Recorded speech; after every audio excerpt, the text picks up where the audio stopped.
Hello and welcome to a Redvee TV special, and what a special we have for you this evening. We are joined by a true legend of the game, an immortal of Australian Rugby League, the head coach of the Australian national team and an all-time Saints colossus, Mal Meninga. Yeah, thank you. Mal, it's a pleasure to be joined by you. Yeah, thank you. I'm still mesmerised by that 1 year I had here. I had a fantastic time, and it's wonderful to be remembered. But yeah, like I said, I only had 1 year, but it's nice to be back. Well, we'll get onto that shortly. We'll speak about your year here. It's great to have you in town for the MJK Sports event on tour with Mal Meninga Night here at the Totally Wicked Stadium. First of all, congratulations. You've just coached the Kangaroos to become world champions, the second time you've achieved that as a coach. How are you feeling after that successful World Cup campaign? Oh, relieved. Obviously, we come into the World Cup in some minds and most minds' favourites, so we had to not carry that burden, but, that expectation, through the whole campaign. I thought the fellas responded really well to it. We sort of gained momentum as the series went on. We got a lot more cohesion, and I thought we were fairly dominant at the end of the day in the final. That's it. You've been such a successful coach with Queensland and with the Australian national team. What personal values do you try and instill in your players to ensure they reach their potential in your teams? Well, you appeal to their sense of purpose first and foremost, and with the Queensland team, it's bigger than the game. It's bigger than the team. It's the state, and I do the same with the national squad. So I talk to the team about being representative of their country. Wearing the green and gold colours is really important. You look at when you finished your career, you look at the back end of it all, and you think, well, I played in that Australian jersey. I was the best player in my position at that time. So it means a lot. And I think the players buy into that. When they put that jersey on, they're 10 foot tall like any other country, and they try to play to their best of their ability. Yeah, you're back in St Helens. You've got a sold-out crowd waiting for you tonight, and you've been back for a World Cup game here this time. I know you were back in the 2013 World Cup as well, but you played Italy here. We did have a chat before we started, and you said you've not had a chance to get actually out into St Helens, but from your time over here, at least the stadium's changed, hasn't it? Yeah, well, I come here a few years ago as well. I think they played Wigan. It was against Wigan, I think, and they had a great win that particular day. The crowd was great. Stadium's fantastic. It's enormous. The atmosphere is how I remember it. Many years ago, passionate fans singing, the Saints song and chants, and it was great experience to come here. And always loved the opportunity. I'm fan. Tonight, as you mentioned, here for a sports event, and I couldn't wish to be in a better place. Excellent. It's always excellent to hear that. I was reading a piece by the late great journalist Dave Hadfield, which said that Wayne Bennett had a theory that it was your stint with Saints which set you on the road to becoming one of Rugby League's most durable players, as well as one of its most gifted. Do you agree with that? And how important for you was that spell at Saints? I never heard Wayne say that before. To be honest with you, that's the first time I've ever heard that. In a way, he's correct. In a way, when I come over in 84, 85, my confidence was down. I was captain of a Wayne Bennett coach side back home, but just got thumped in the grand final. So yeah, my confidence was down as a person, and my confidence was down as a player. So I thought, coming over here would be the right recipe to obviously instill that passion for the game, I guess, And when I got here, and I love the way the English play. It suits my game, It suits. I love to attack with the football and display skill and speed and things like that in my halcyon days. And it proved correct. I went back home after my season here, and and it sort of blossomed from there. I made a decision from there that I've done enough in Brisbane Rugby League that I'd go down to Sydney to prove myself off the back of that, and that obviously was the catalyst for all the success at the Canberra Raiders as well. So, but in a way, if you think about it, in hindsight, from my thinking, my thought process point of view, it probably did play a really important role. I knew that one of the reasons I went to Canberra is because of St Helens. I just seen the passion and pride of a one-team town, and I just felt that could be emulated down at Raiders. Raiders were starting to have a bit of success in their juniors. They had a really strong junior environment, and I also went to Canberra because the national coach was there in Don Ferner, but it was out of Sydney. I didn't want to live in Sydney either. I was being a Brisbane boy, and playing here in St Helens, just seen that how much the environment, the community grows if you've got a successful sporting team. Yeah, that's it. It's been nearly 40 years since you moved to Saints came about, and it was such a successful move for the club. How does it feel knowing that season you spent here is still talked about between Saints fans as such a pivotal moment? It's spoken about in such glowing terms and so affectionately, and seen as one of the most significant of any overseas imports in Britain. Oh, embarrassed in a way, but truly honoured and privileged that 1 year made a difference here. It certainly made a difference in my life, and that's probably what Wayne was alluding to. I come away from Saints, feeling really good about my game and the person I was, and the way the people in the community treated me, the way the players and the club treated me was tremendous. So my only regret, I guess, is I didn't get the opportunity to come back. I signed a couple of times, but injury prevented it. And then at the back end of my career, I was falling apart. And then I'll probably be no use, and they'll be criticising me for doing that. So I left it alone. But that one year played a significant time in my life. Yeah, I read quite a bit about that. Like, you signed an option to come back in 1988. You had an option potentially to come to London Broncos right at the end of your career, but obviously that covers all of that. A few years ago, we spoke to Phil Vivers, the player that you came across with. He said his fondest memory was beating Wigan in a game which we were well behind in at half-time. What's your fondest memory of playing for Saints? All of it. All of it. From the people here and our fans to the players. I stayed with the Rainfords on their dairy farm. I really enjoyed that experience. And obviously all the success you have on the football field. So it's 80 minutes of rugby league every weekend, but there's much more to it all. It's much more to being successful and having fond memories. I think that the way I was treated and the way I was accepted in the community was probably my most satisfying component of it all. And I think because of that, I felt obligated to play well too. So which is good. So it's good to have those sort of motivations that you put a St Helens jersey on, whether it's a red and white one or blue one in those days. So. And you want to go there and play your best. You don't want to let the fans down. You don't want to let your mates down. You don't want to let the community down. It's it's all that. It's all that. The fond memories, come from obviously winning the premiership and winning the Lancashire Cup, but it's deeper than that. Yeah. That's it. We're actually back in the Sky and Navy kit for our alternative shirt this year, so there'll be plenty of fans who kind of hark back to those 1984-85 days as well, because it is our 150th birthday in November of next year as a club. Your spell at Saints was only for one season. At the other end of that, we'll go to a current player, currently captaining and pulling on the shirt of the Redvee, James Roby.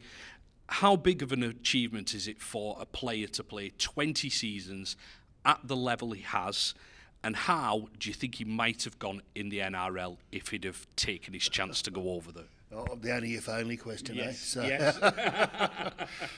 He's been a marvellous player for the club and for England and Great Britain, and he would have made over home no problems at all.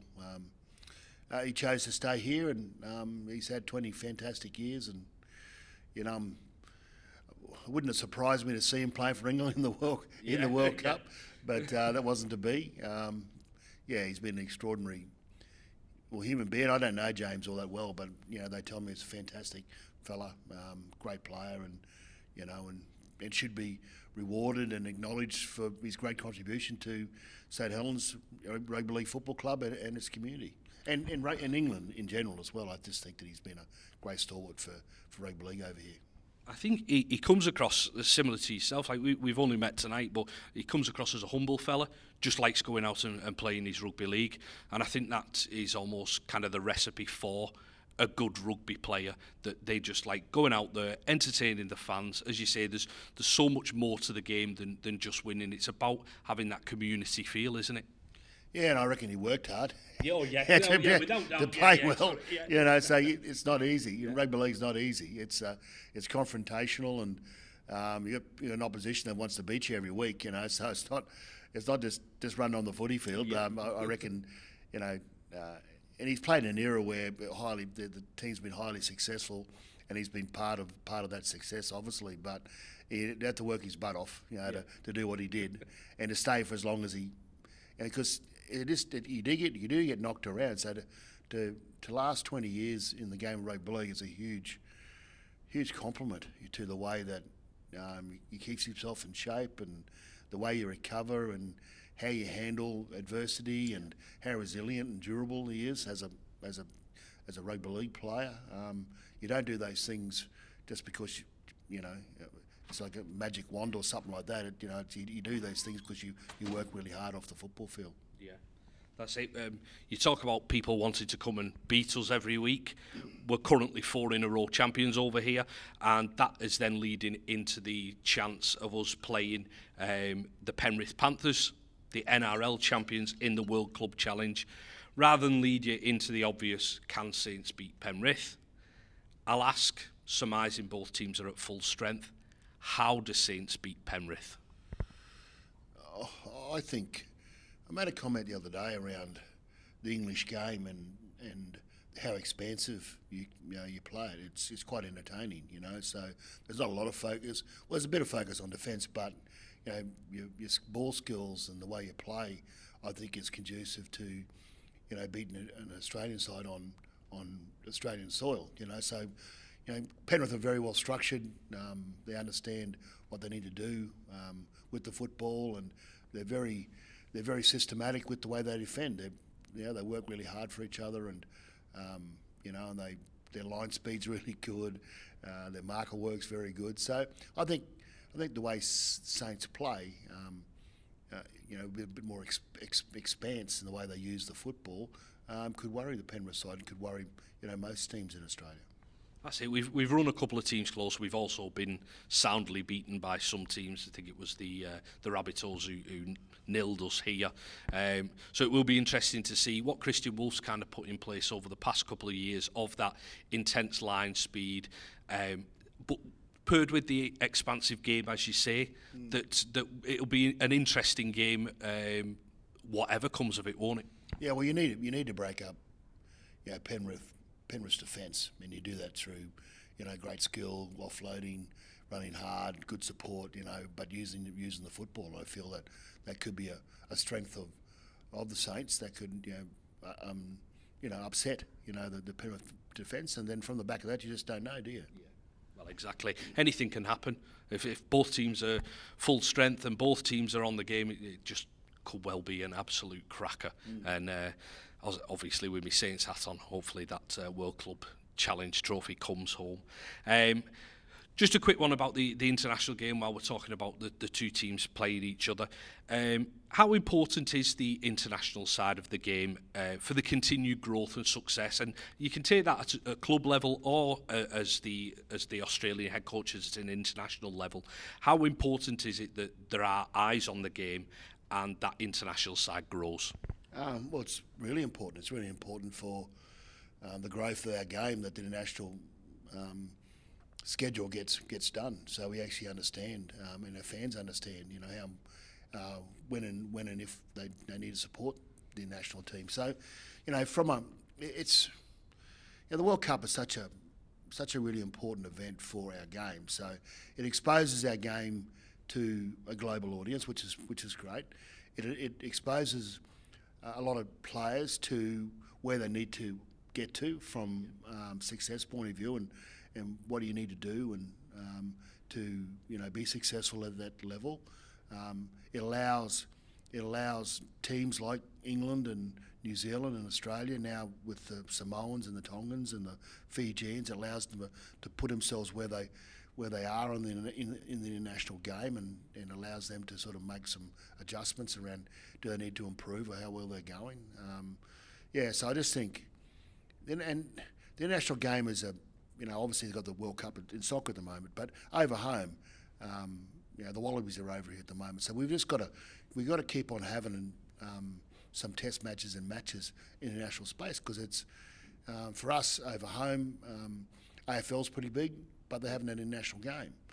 So for us that's a really important fixture to keep rugby league up at the top echelon of Australian sport. So all these things have got to come into consideration. There's got to be great equity amongst the international teams as well. I think that's really important. And I think if we all put our minds together and put rugby league as our primary goal, the game, the health, protect the game of rugby league, well then I think we can start to grow the game globally.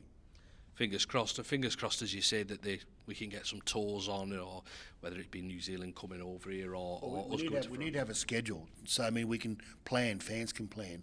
We can actually build assets off the back of that commercially, with sponsors and things like that. So there's, the schedule is really important. I think equity and payments are really important. Yeah, absolutely agreed. And if we can get that sorted, then the game of rugby league will be all the better for it. Well, then it gets exposed, and people.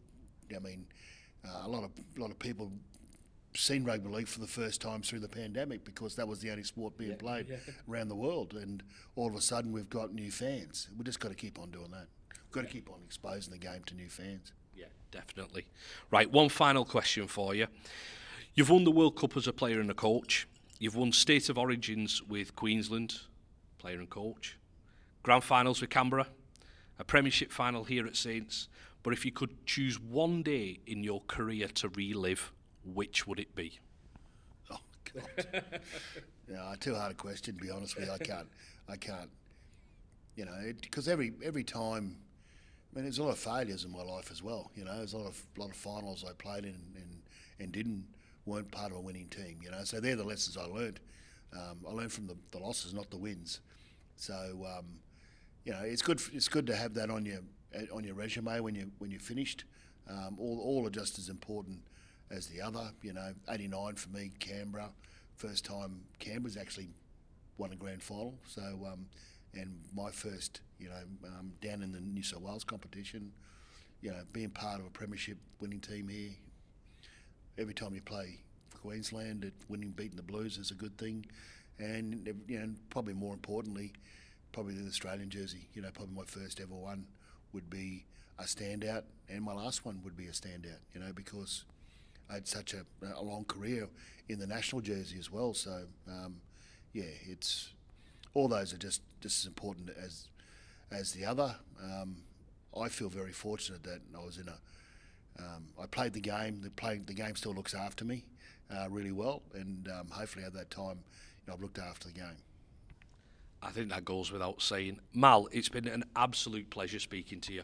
I could quite happily go on with a load of questions that I've just come up with off the top of my head, but thank you so much for your time. I'm not going to keep you any longer because you've got to go speak to, as I say, a full St Helens crowd tonight. So thank you. We'd like to thank MJK Sports Events for making this interview possible.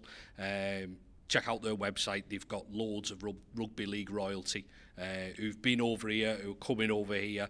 You've still got 2 nights as we stand over here doing events. So they're doing a great job. But Mal, once again, thank you. And that wraps up our Redvee TV special. Don't forget to like, share and subscribe.